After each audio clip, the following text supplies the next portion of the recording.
My name is Andy O, which stands for Andy Oppenheimer, and I also go as Orion now when I've written all these science fiction novels, and I tweet as Orion. And I'm from, where am I from? Well, I'm from a constellation far, far away, but I'm also from the north of England originally. And I'm sitting here in the beautiful seaside town of Brighton and Hove on the south coast of England. But I spent most of my life in London. Okay, and so you have written sci-fi novels, you have made music, and you've also worked in counterterrorism. Am I correct? Correctamundo, yeah. And so did the sci-fi come before the music? No. Well, actually, Miles, that's a very good question because in a way it did, because I started working at a magazine called Omni, which was an American magazine. It was run from the same people who brought you Penthouse. And I, at the time, was very much a Bowie clone, a David Bowie clone. I looked like The Man Who Fell to Earth, which was the film that, I got very involved in. And science fiction was part of that magazine's output. So I actually got to meet lots of science fiction authors. It's a very rich magazine. We went to all the conventions. We organised lectures where we invited people like Arthur C. Clarke and Fred Hoyle and people like that. And then I met Martin Lloyd. And at the same time, we were going down the nightclub scene in London. This is the early 80s in London when we had the Blitz Club, we had Studio 21, we had a wonderful nightclub scene where lots of new music was coming up, like the kind of electro pop, synth pop sound. And Martin invited me to come along and sing and do some recording with him because he'd built up a recording studio. And we'd met through science fiction. We actually met at a science fiction convention. So actually, the correct answer to that is yes. So we got together. I was very heavily into the whole Bowie thing, but also into that music that was going around at the time, like the Human League and, all those bands that were coming up, Simple Minds. We saw all of them. I'd obviously been, we enjoyed punk, but this was a great new sound. It was something that had started out being quite experimental, but then it got to be pop, which was great because then it got in the charts, and bands like Soft Cell and the Human League, and they got to be very popular, very famous. Bronski Beat, we supported all those bands, and Martin and I made a few songs together. And we started playing live as well. We were playing in different clubs and pubs, like the Bell, which was quite a famous pub, Pentonville Road. And we supported a few bands like Erasure. Our first gig was a David Bowie World Convention in one of the biggest hotels in London, in Hammersmith, and there were thousands of kids there. This was the first time I got up on a stage to sing. I was terrible. I was absolutely terrible. But we were inundated with people wanting to sign autographs. And there were these Bowie fans, and they were coming up to us with their Bowie albums, and they wanted me to sign them, which was the most amazing honour because, I didn't sing all that well on my first go. But that first gig, we must have had 5,000 watching us. And then from then on, we'd do a lot more smaller gigs in kind of pubs and conventions and things like that. So that's way back. And since then, I've done quite a lot of music with other guys because sadly Martin died in 2013. And but even before that, I'd already started recording with Mark Warner, who used to be in Naked Lunch, who produces a lot of bands, and also a great guy in Vienna called Mark Crumby, who is actually Mark Rumbe on Facebook. And he has a band called Mitra Mitra. He also does a solo act as Codex Empire he's a techno act. And with me, we became OM2, which was basically Oppenheimer Mark II. And we've done a couple of albums, we've done 3 EPs, and we've got a single coming out in a few days. So still, I'm still quite active with music. And if it wasn't for the pandemic, we probably would have done one or two gigs last year, because I'm still hoping to do live shows whenever people invite us to come over and play.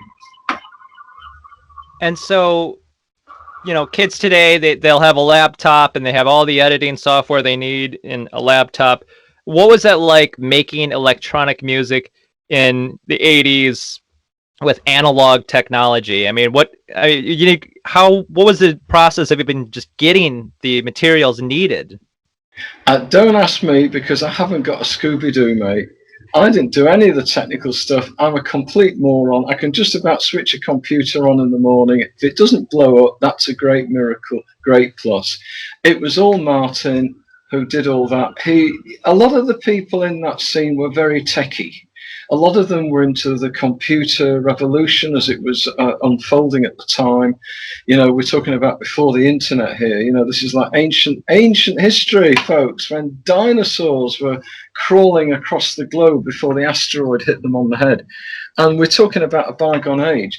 I didn't have anything to do with that. I used to just write the songs. I'd often write the tunes as well and sing them. But together, we'd kind of build up the tune, and Martin would do the arrangements, and I'd kind of steer things, but very much instinctively, because I have no knowledge whatsoever of any of this stuff. And with my future producers, well, you say they've got all the laptops, they've got all the fantastic, amazing, means of. They can produce music now just on the thing that I mean, this is a very old laptop of mine. They've got whizzy ones, but that they can produce the kind of music that used to take a 92 track studio to make. But it's a bit like, well, coming onto the books, it's a bit like self publishing. There's tons of it about. People can do it themselves. It's not necessarily all going to be great. It's a lot of quantity now. There's so much stuff going around because people can do it, and if they've got the technical know-how, they can put together a lot of music. But I left that to the experts. I'm just the showman. I'm just the front man. I love singing. I love performing. I love posing on stage. I love putting my heart and soul into songs, writing songs. I mean, that's really, that's my only contribution that I bring to the party, to be honest with you. So tell us about your sci-fi novels. I mean, when did you start writing sci-fi, with the magazine or? I wish I had, Miles. That's what people have said back in those days. I mean, we only had typewriters, for crying out loud. I'm talking about a long time ago. Um, I met a lot of science fiction authors, but I never thought of writing myself. I mean, I was like working on promotion, really. We were promoting the magazine. And since then, I worked in publishing. I did a lot of jobs, mainly scientific publishing. Then I got into defense, and that's in this century, since 9/11. Since 9/11, I got myself involved in counterterrorism, and I've only started writing science fiction in the last 3 years. That's very late to the party. That's like showing up at a Bowie concert when he's just doing his third encore. It's very, very late in the day, because that's the way I work. I get ideas and I just go through life with a new idea, and then I put it into some kind of shape. And it's all done on impulse. It's all done. I don't do any market research. Trump said strategy. We got no strategy. We don't. We haven't got a strategy. And I'm afraid to tell you that I just get a nice idea, and I decided. In fact, there was a girlfriend of mine who said to me, "Why aren't you writing fiction? That you've got all this fantastic ideas with your art," because I do painting as well. And I'd done a painting which I donated to a military charity, because I'm very much involved with the bomb squads. Because one of my main areas of work is to do with bomb disposal, explosives, and I go around giving talks, well, when we can give talks. And she said, "Why aren't you writing fiction?" And I'd done a painting, and it was of a bomb disposal hero that I know. And he's in a desert. And in the background is a science fiction setting. It's a huge sun, great big massive sun. and the Schrodinger's cat in the background. This is a surreal painting. And I looked at the painting and I said to her, right, I've got my book. I just said, right, I've got the idea, I'm going to write it now. And so I wrote the first one of Fields of Orion, which is an Odyssey, which was that came out just over 2 years ago. And then straight after, I wrote the second in this series. It's a trilogy. Wrote the second one, and it was meant to be published early last year, but then the pandemic hit. I had to rewrite sections of the book to bring the pandemic into the plot because it's set in the present day, and the story is set. It's got a lot about terrorism and bomb disposal in it, but it is set in the current time in London and in Washington and in Iraq. So we're looking at a very current setup. Big mistake, huge. Never write science fiction about the present, because guess what happens? We have a global pandemic. Even though we predicted that in my line of work, we predicted pandemics. Well, loads of people predicted them. I mean, every other film that's been coming out has been about a blooming pandemic of one sort or another. But I had to hold off from publishing that until October. So that came out in October. And now the next one, which I'm about to publish in the next 2 days or so, is a spin-off from this set of books, but it's actually the memoir of Orion the Hunter. I have written this as Orion. So this is the memoir of Orion the Hunter. It is an erotica title. It is erotica. It's science fiction as well. It's Greek mythology, but not as we know it, Jim. So I've written that as my third book. I wrote that last year during the lockdown, and I thought, well, I don't know when I'm going to publish it. I got it edited. I've been putting everything off because we went into another lockdown, as you know, and the whole thing has gone on well over a year. And there's something about publishing books during a time like this, which I feel a bit uneasy. I know there's millions of books coming out every day, but I kind of felt a bit uneasy about that, a bit queasy about it somehow. So, right, yeah, the time's come to put it out there. It's a difficult area because science fiction, unless you're really involved with lots and lots of groups and lots of communities, and you know all the authors, and I mean, I've been working in counter-terrorism for nearly the past 20 years, which is what I say, I'm very late to the party in writing fiction. And, you know, there are people out there on Amazon, they've written 50 books and they are like they're little kids still. I don't know what's going on. There are people that have written 8 box set. They've written a box set of 8 books and they're like 30, 35 years old. How have these people got the time to write all these books? There are millions of books coming out all the time. I've written just, what is now 3 fiction. My first book was on the IRA. That came out in 2008. It's to do with my work. It was about the bombing campaign of the Irish Republican Army. It's very much my area of expertise. And it did quite well because it is a book that's recognised in the field. So people would have thought, why doesn't he continue writing books like this? Just continue writing about, you know, defence and security and bombs and terrorism. But that's not me. I'm now semi-retired. I've got the time to write novels, but I'm hesitant to write the number of books that people are churning out. It worries me that, you know, I'd have to live to be 200 to catch up with the quantity of books that I mean, there's some of these erotica novelists, and you look down their list and it goes on and on. You look down the Amazon list and you go, dun, dun, dun, dun. You know, look at the time. What the hell? When am I going to get to the end of this list? There's just one author.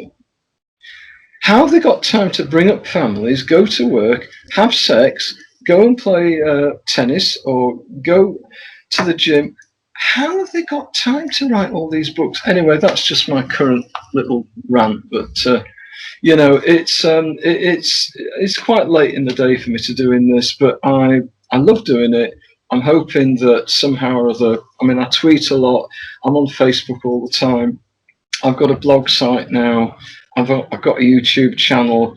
It's just learning how to use all these things. And I've got a company that's doing a bit of promotion for me on the digital side, where they take your website and they try, and they try and sort of get you into the ratings and the listings and all that stuff. I leave it to them because I've no idea how to do that. I just know Well, how to write the things. there was a couple points you brought up I wanted to ask about. First, in regards to the IRA, the Irish Republican Army.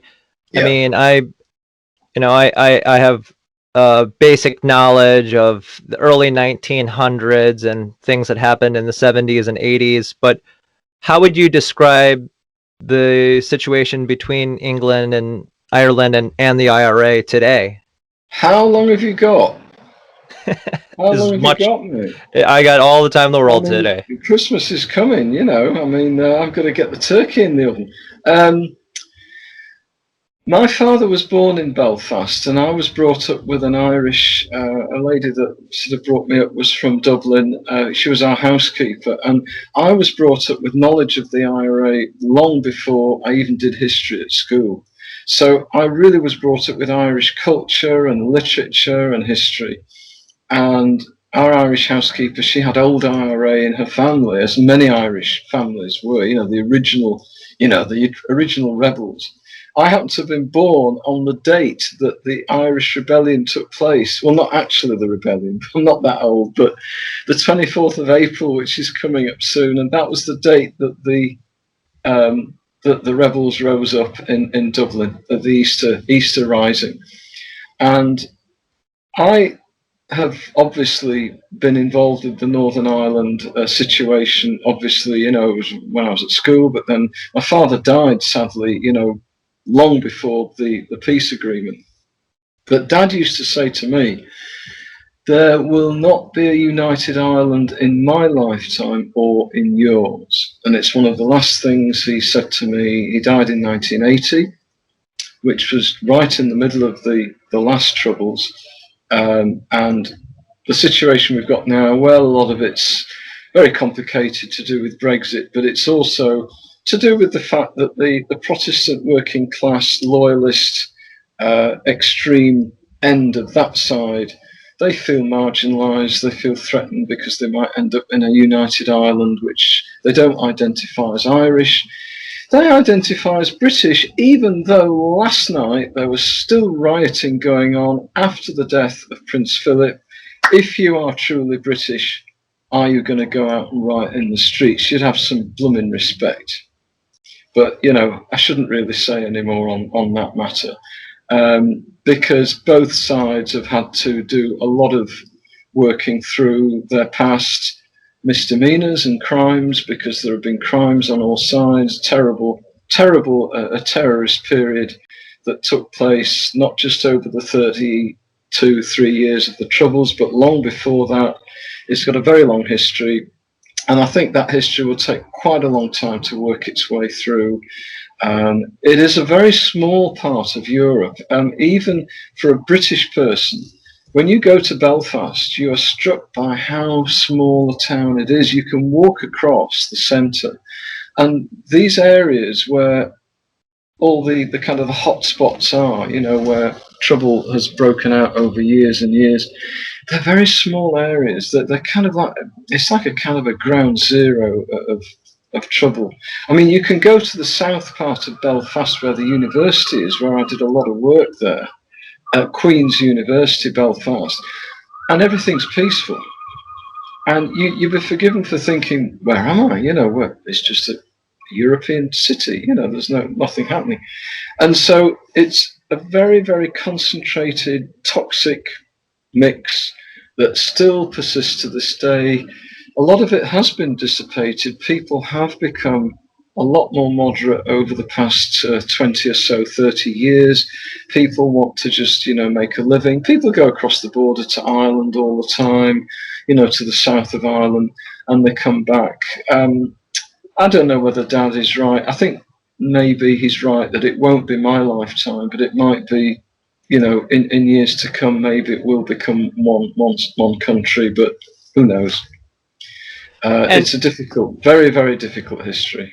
indeed. Another point you brought up, in the years after 9/11, there were so many drills for pandemics. I mean, also the drills that were done for biological agents and so forth. Sure. So when COVID happened, and then of course it's different for England than the United States, but as somebody in England looking at the United States, I mean, are you surprised how the United States responded? I mean, did the United States drop the ball when responding to COVID?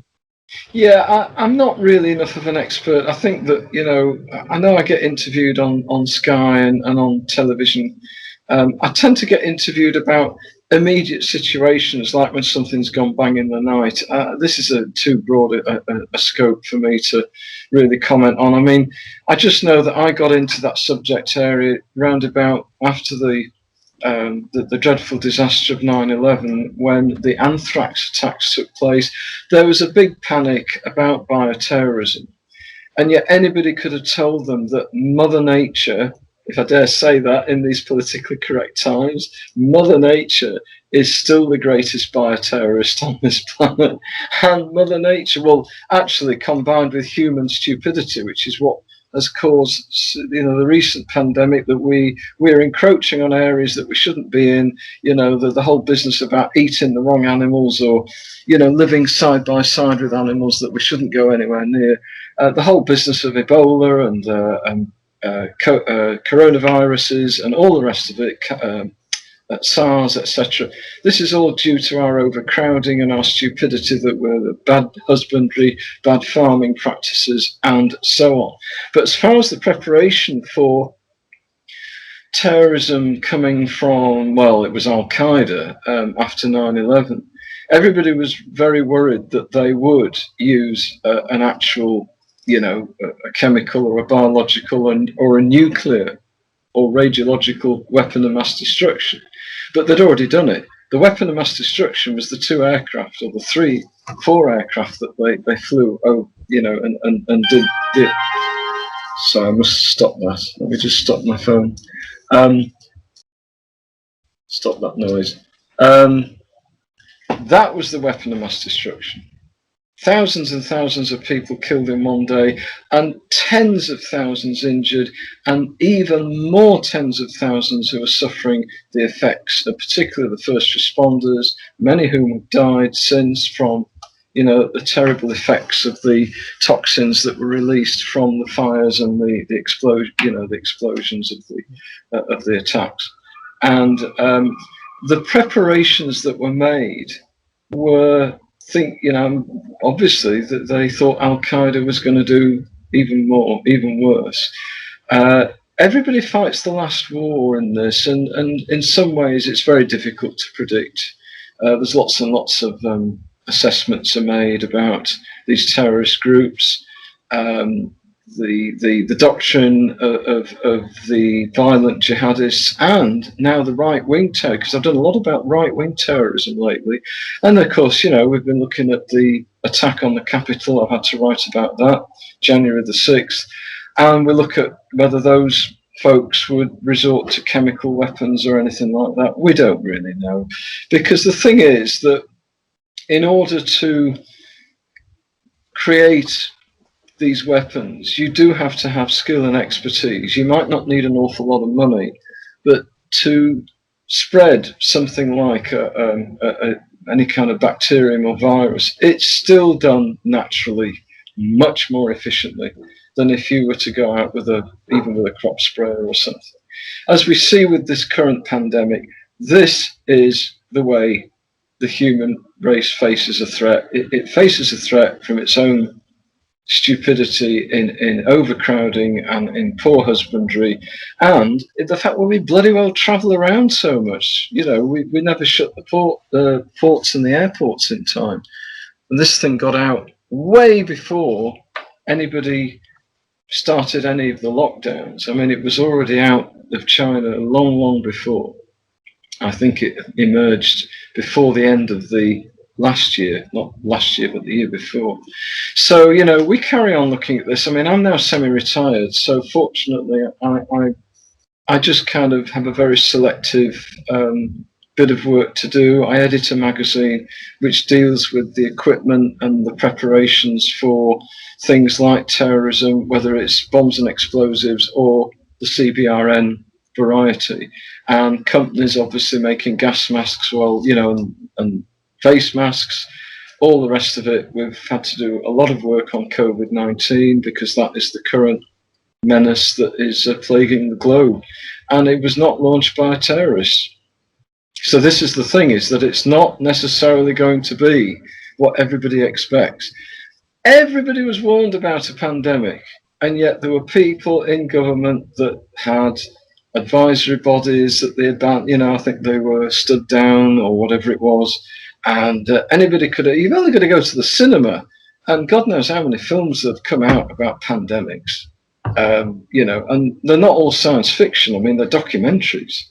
So nobody's got any excuse to say they weren't prepared for this in power, because this has been predicted a long time. Bill Gates, all sorts of people have predicted pandemics. But anyway, to move away from the grisly realities, we could get into Yes, the stories and I was how going to good of ask. an I mean, escape.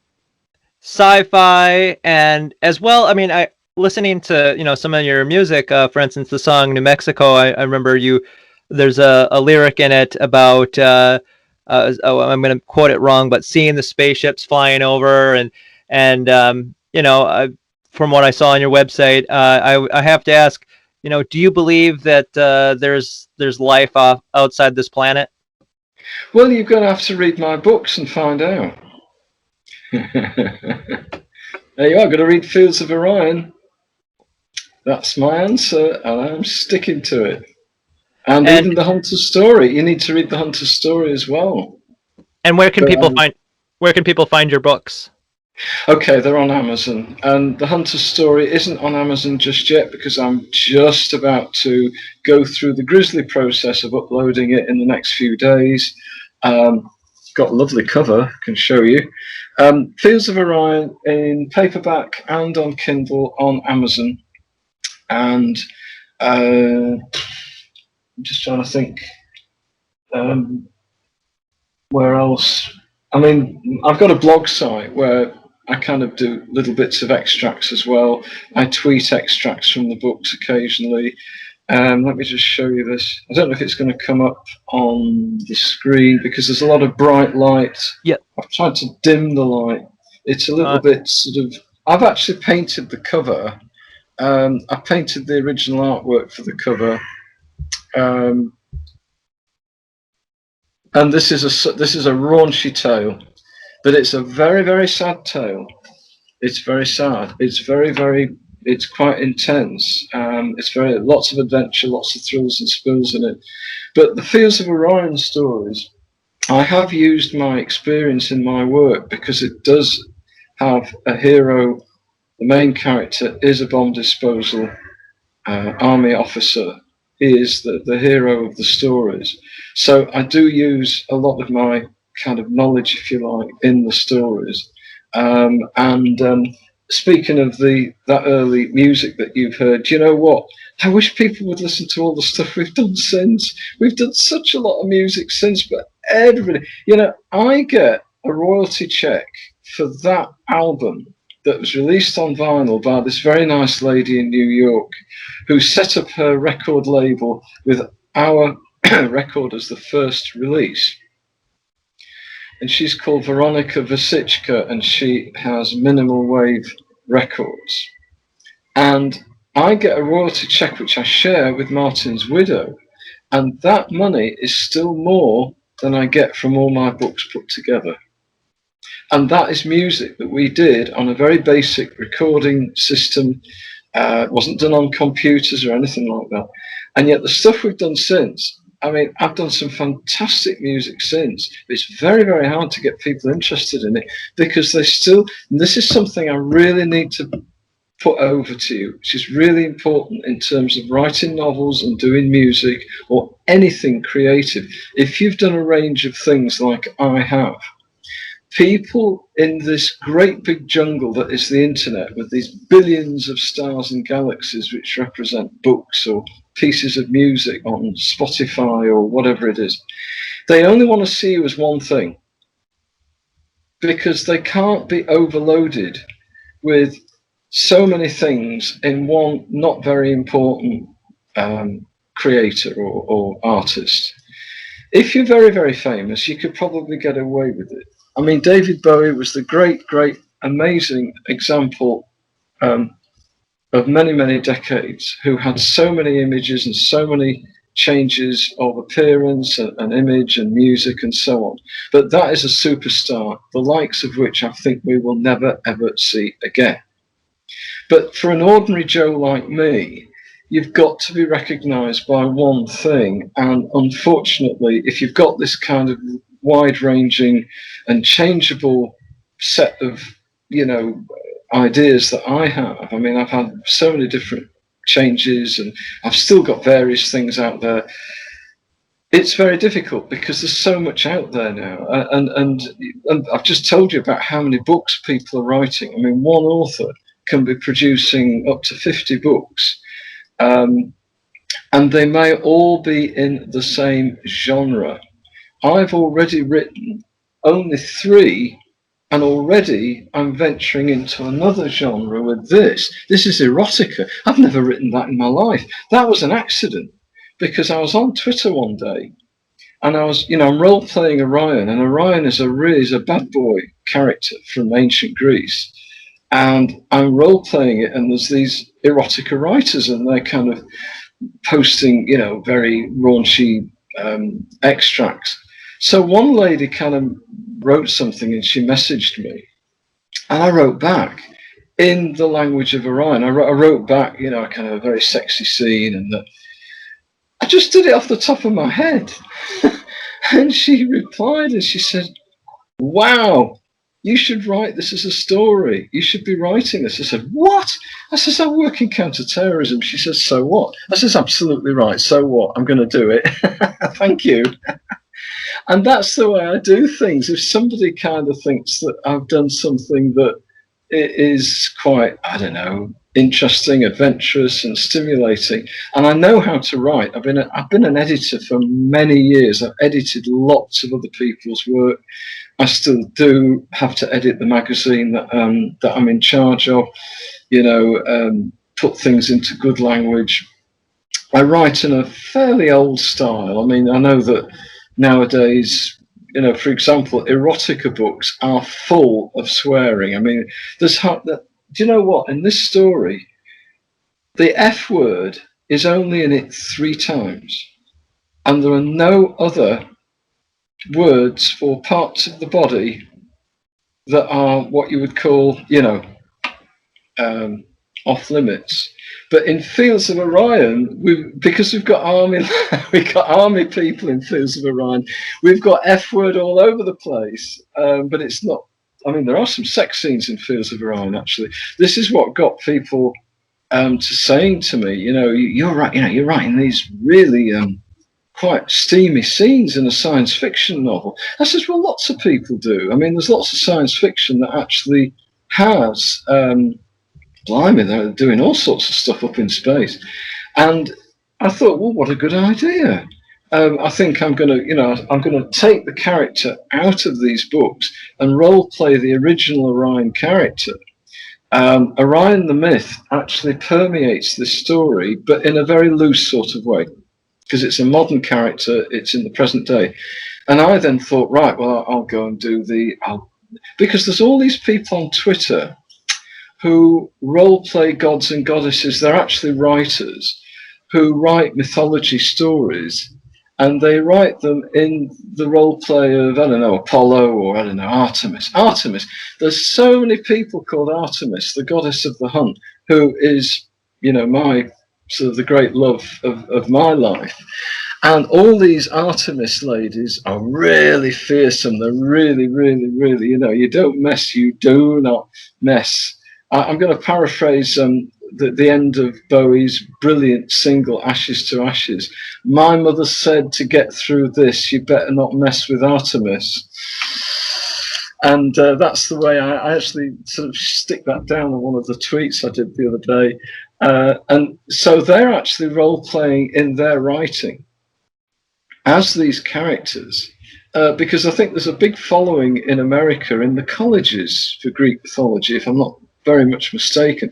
There was a book out called this Percy Jackson thing, which I've never read, but it's a sort of Disneyfied version, and it's all very Disney. It's all very tame, and there's a bit of romance, obviously. But Greek mythology, blimey, this is the first science fiction ever written. If you think about it, just think about the stories, all the weird creatures, all the strange things going on, and from space. I mean, in my story, I'm abducted by a goddess who descends in her sky chariot. She's the goddess of the dawn, and she's sex mad because she's been cursed by Venus, by Aphrodite, to have an unquenchable sex desire. And she spirits me away on her sky chariot. Well, that is code to a lot of people for alien abduction. I mean, you read about alien abduction stories, on things like the Ancient Aliens, those TV shows on Quest Channel and all that. And I'm thinking, hang on a minute, this was written way back. And the Eric von Däniken books are all about, half the Bible is about aliens and all that nonsense. He was a very clever guy, by the way. That guy was clever. Writing those books, blimey, he must have made millions out of them. But I mean, the thing is that Greek mythology is, if you like, it is the first science fiction. And so I've written this hunter story almost as a science fiction tale. And science fiction is an odd thing because it's divided up into lots of different separate genres now, as everything is. And you've got all the kind of space opera, which I'm not really all that. I've never really been a great fan of that. I like things like The Twilight Zone, which, Rod Serling coming on at the beginning with his cigarette on and giving you a wonderful parable about modern life. I mean, most of his stories, and he was a wonderful writer. I think he's one of the great writers, modern writers in America. And Richard Matheson is another one who used to write Twilight Zone episodes. And together, their stories, only half an hour or 25 minutes each, and they had a moral to them, didn't they? They had a sort of and this is what a lot of the Greek myths are like. They're morality stories. And the Orion story is actually a morality tale. It's actually saying, well, you end up being immortal in the stars and far more popular after death as a beautiful constellation in the sky. That I've got all these astronomer followers on Twitter, and they all say, I took a picture of you last night, and here's this beautiful, this wonderful photos they're taking on these telescope cameras they've got. My God, like NASA, they're taking photos like NASA. And and so you've got the space element of Orion, because Orion is known as a constellation. Very few people really follow the Greek myth of Orion. It's a pretty obscure story. But the whole thing about science fiction is it's divided up. You've got all the space opera stories with everybody flying around, shooting at each other in space. And you've got the very paranormal and sort of strange, very, very weird tales. My stuff isn't really all that weird. It's quite straightforward, really. It's more like Twilight Zone come X-Files, which is a series I loved. I really loved the X-Files because it comes into things like, spies and espionage and cover-ups and all that kind of thing, and I like all that sort of the idea that strange things might be going on, which people have reported. It's. I think that was a great series. I'd love to see those again, actually, if they ever come on again. X-Files was definitely, especially the original, what is it, 6 or 7 seasons, was definitely one of my favorite of all time. I got to ask, I mean, what, from your perspective, what was one of the greatest sci-fi films ever made? Well, I've got two. Again, I do everything in a dual way. I've always got one answer and another answer, as you probably gathered. The film that influenced me my whole life was The Man Who Fell to Earth, but it's also the book. And the book was written in 1963, and it was hardly known. It was very obscure. And again, the guy who wrote it, Walter Tevis, was not known as a science fiction author. He wrote The Hustler and he wrote The Colour of Money, and I think one other story. They're all made into films. But The Man Who Fell to Earth, because it was David Bowie as the alien in that film, the book itself is wonderful. And if you've never read that story, it's short, it's like a novella. It is a wonderful story. Now, the film does not necessarily follow the book, both in the appearance of the main character and in what actually happens. And the film is one of the sexiest films ever made. In fact, they had to cut, God knows, 20 minutes out of it because it wouldn't get past the censor. But it's not the best science fiction film. It just happens to be the film that influenced me. I seem to have lost you. Have you still got me on Yeah, no, screen? I'm still here. But the best science fiction film, I think my favourite's probably still 2001: A Space Odyssey, because it broke a lot of,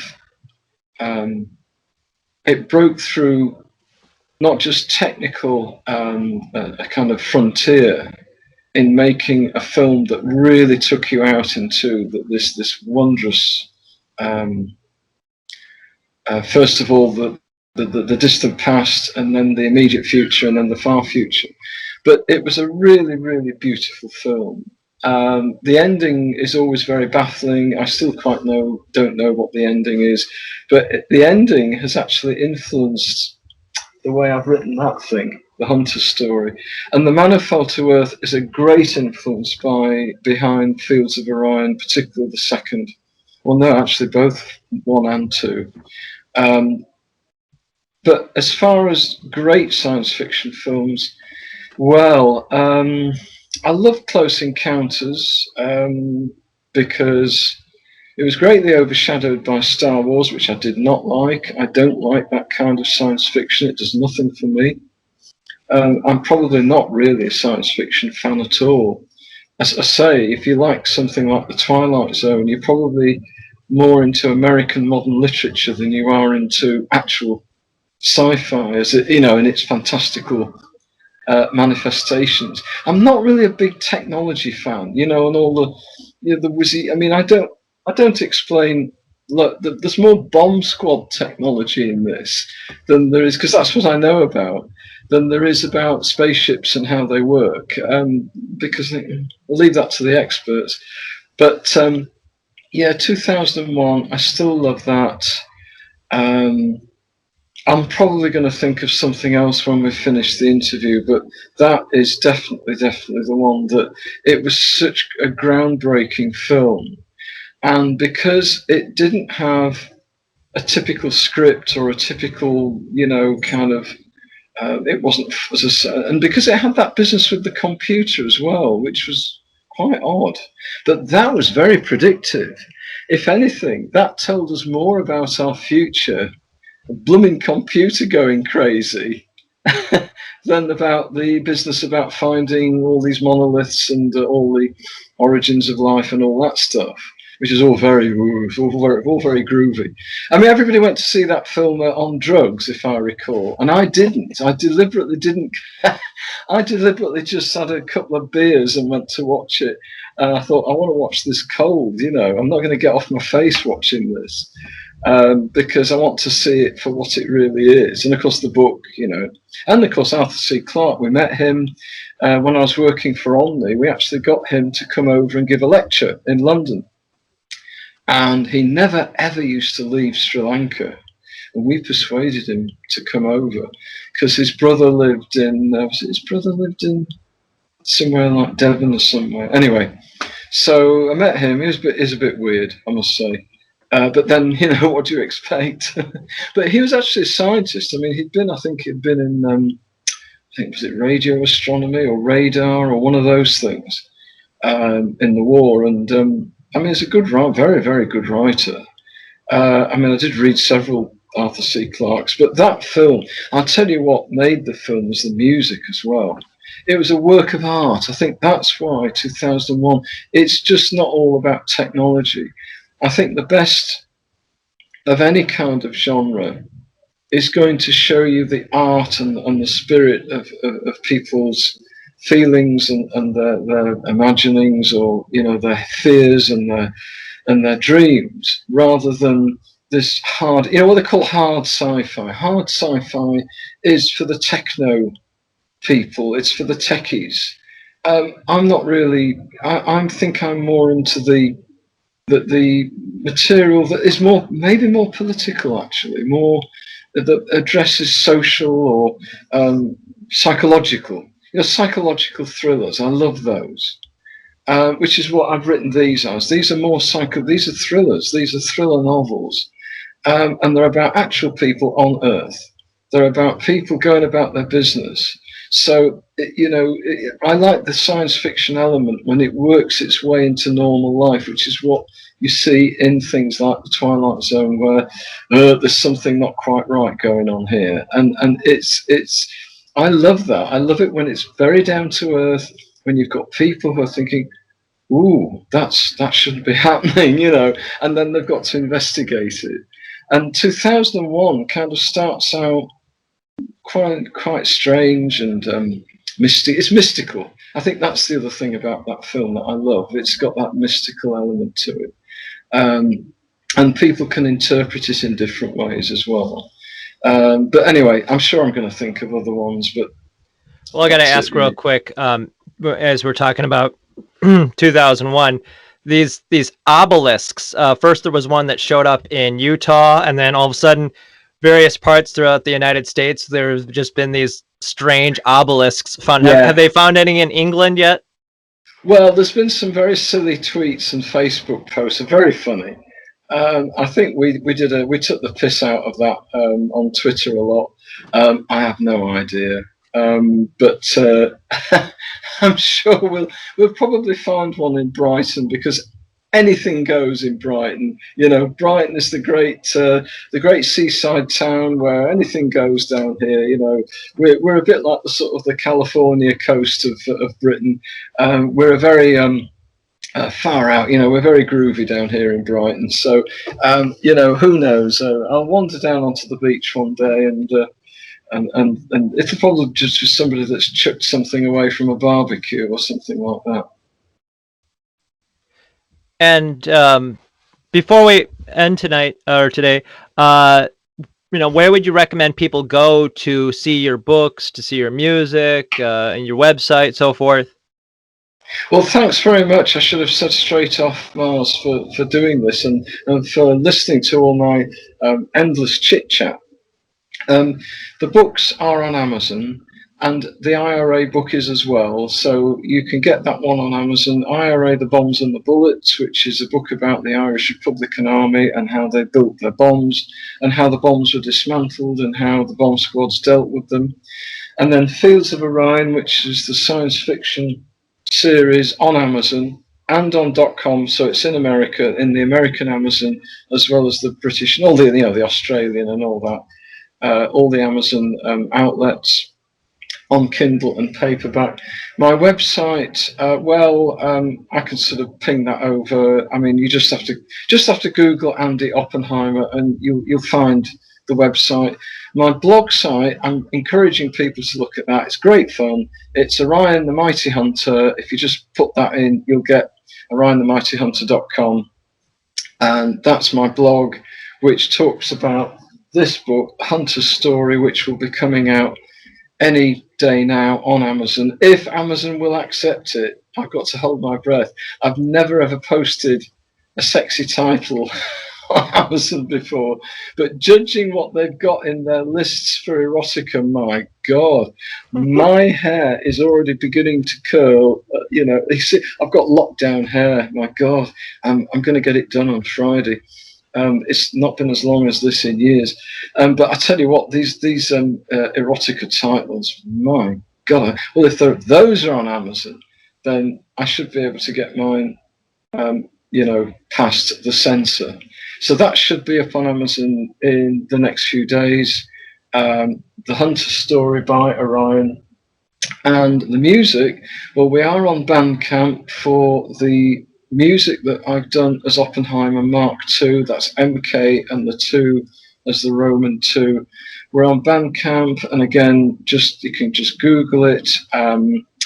We have also Bandcamp for the project that I did with Mark Warner, which was called Touching the Void.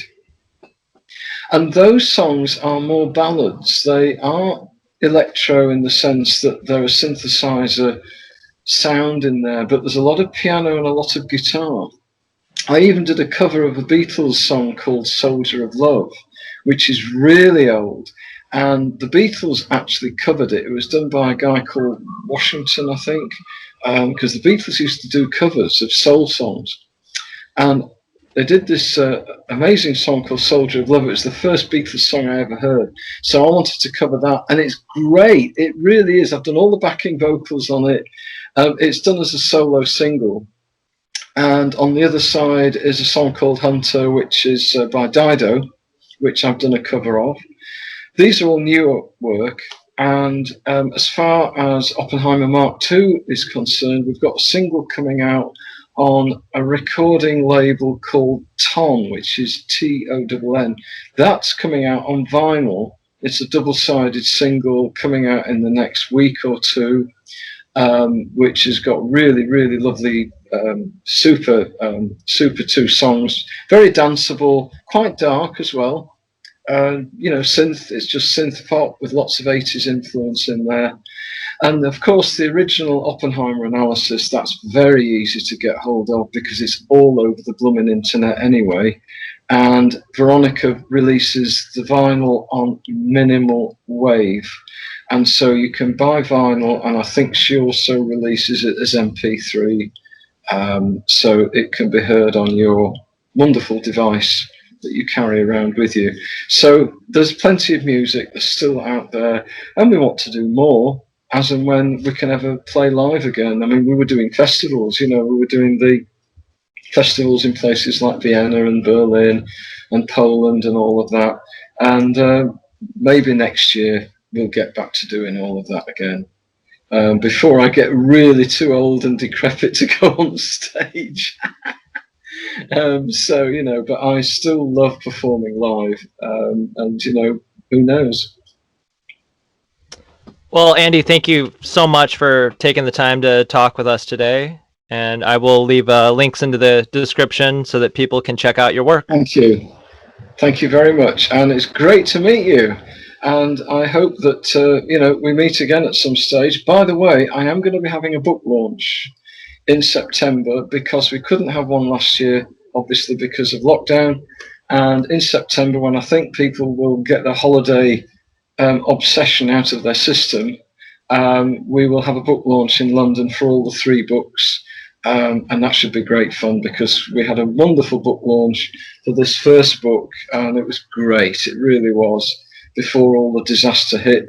And we want to do that again in September. So, and very nice guy that interviewed me a couple of weeks ago, he's going to come. He lives in New York, though. You're much further away. Whereabouts are you in Wisconsin? I'm in a little town just south of Madison, Wisconsin, which is the capital. Yeah. So if you go to where the end of the riots happened, that's kind of I'm just past the riots. Madison, yeah, that rang a bell with me. Yeah, that's right. Yeah. You're a long way to. Are people going to be flying around again? That's what worries me. Once everybody starts flying everywhere again and coming back, oh boy, I don't even want to go there. I'm not going anywhere till next year. I live at the sea. I've got the sea just there. And I've got London. I stay up with my ex in London. I go there, when we're allowed to mingle again. Going back to beautiful part of London, Islington, where, we live together there. And I'm going to go next year to Greece. That's what I'm going to do, but not until next year. Because the world and his wife will be travelling as soon as they're allowed to step onto an aircraft, and I don't want to know. Okay, listen, thank you. Thank you. Thank you. It's been great to meet you.